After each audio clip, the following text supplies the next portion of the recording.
In general, he's always been one of our best T20 bowlers. So, we just নেদারল্যান্ডকে রীতিমতো কাঁদিয়ে বিশ্বকাপের super 8-এ চলে গেল বাংলাদেশ।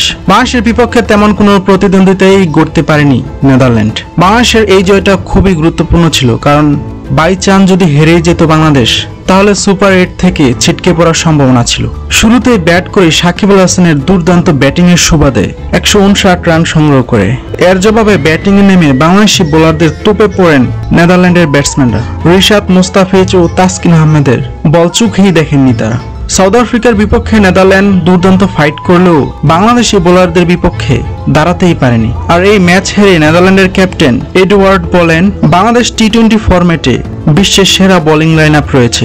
ডেট ওভারে মুস্তাফিজ ও রিশাদ আহমেদ দুর্দান্ত বোলিং করেছে। মুস্তাফিজ ছিল এই ম্যাচে পুরাই আনপ্লেবল। আমাদের যদি মুস্তাফিজের মতো একজন বোলার থাকতো, তাহলে আমরাও এইভাবে ম্যাচ জিততাম। এই ম্যাচ জয়ের সম্পূর্ণ ক্রেডিটই বাংলাদেশি বোলারদের।